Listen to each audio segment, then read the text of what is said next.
Welcome back to Historical Context. Today we're going to talk about the Massachusetts Bay Colony and the Plymouth Colony and some of the disagreements that occurred within and between each of them in the late 1630s.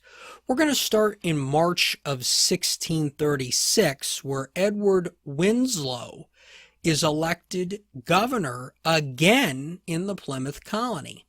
Now, today's episode, when it comes to Plymouth, is covering Bradford's 1636 entries and 1637 entries of Plymouth Plantation. The first part of Bradford's 1636 entries are spent discussing trade in grave detail. Far too detailed for this program, but if you want a precise accounting of the pounds of beaver and numbers of otter that have been traded, be sure to check out Chapter 17 of Plymouth Plantation. Bradford in Plymouth Plantation writes a year-by-year journal, which is what we've been using as the main storyline behind what happened in Plymouth in those early years. But in 1636 and 1637, it's basically a bunch of trade data. Thomas Prence gets elected to his second term as governor in 1638. That year, 3 colonists were put to death in Plymouth for the murder of a native.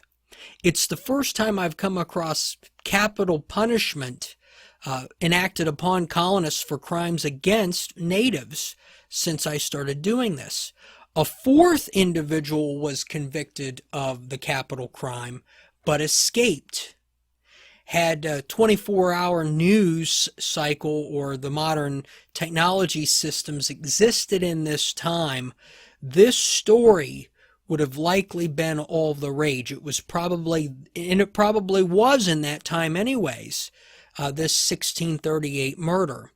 In June of 1638, an earthquake shook the colony, and Bradford noted that it was felt by ships at sea, by natives inland, and it broke plates in people's pantries.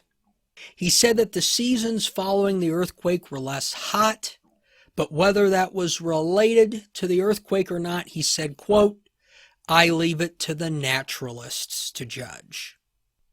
The Massachusetts Bay Colony was set to move on from the Hutchinson faction after their departure in 1638, but before anything could settle, a notice came from the Council of England in London.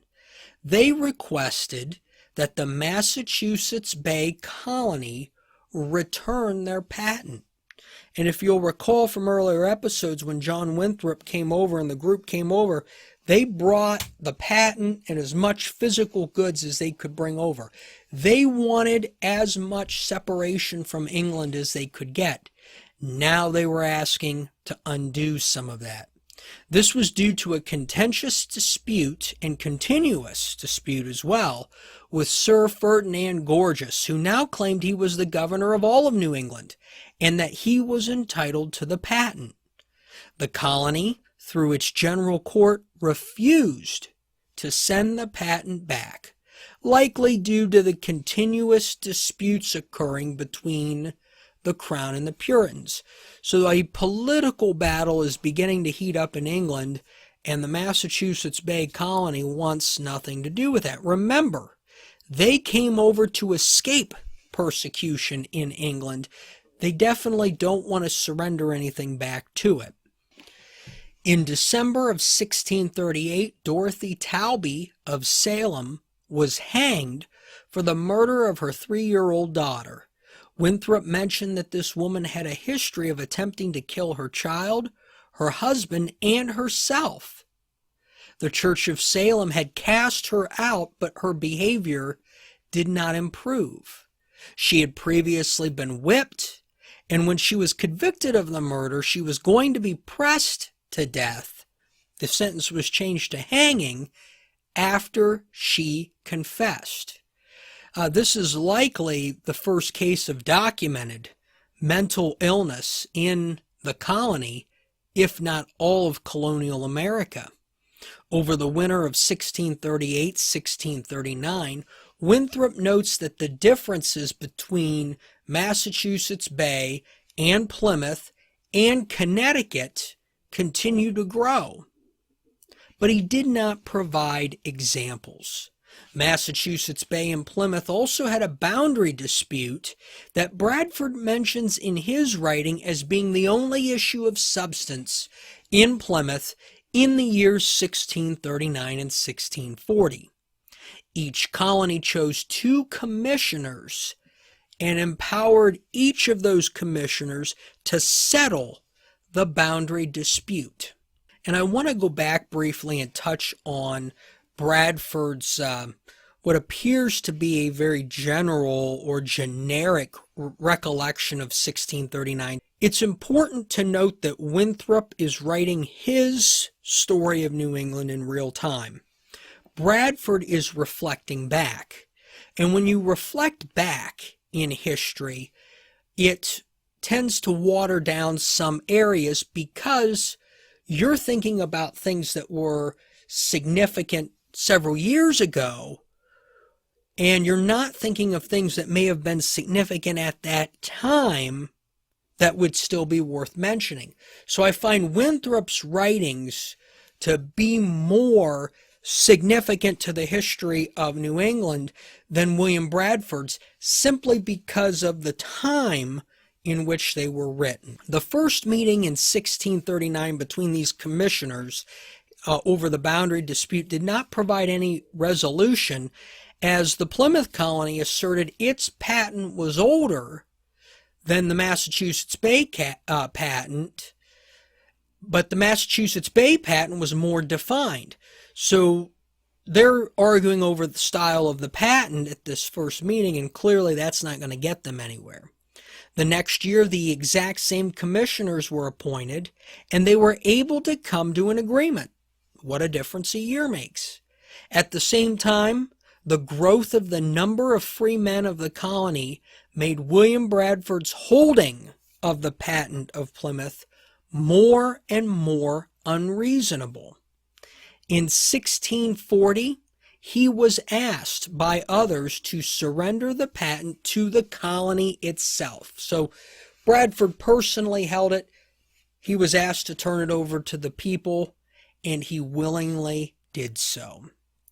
Despite the differences of opinion between Massachusetts Bay and Plymouth, they still held good relations, as Plymouth enrolled the help of John Winthrop to advise on a trade dispute they had with a merchant.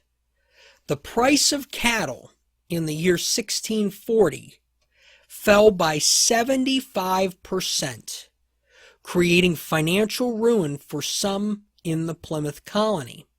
And this is also important to note because it appears to be signaling some type of overall financial crisis in 1640. William Bradford was elected the 9th governor of Plymouth in 1639, and he would serve in that capacity for another 5 years. At the same time it was negotiating with Plymouth, John Haynes and Thomas Hooker sailed into Boston to negotiate a renewed alliance between Connecticut and Massachusetts Bay. So there's a lot of negotiating occurring between the colonists now. The two had allied to fight the Pequots during the Pequot War, but in peacetime, the relationship was a little more uncertain. The General Court of the Massachusetts Bay Colony accepted a treaty between the two.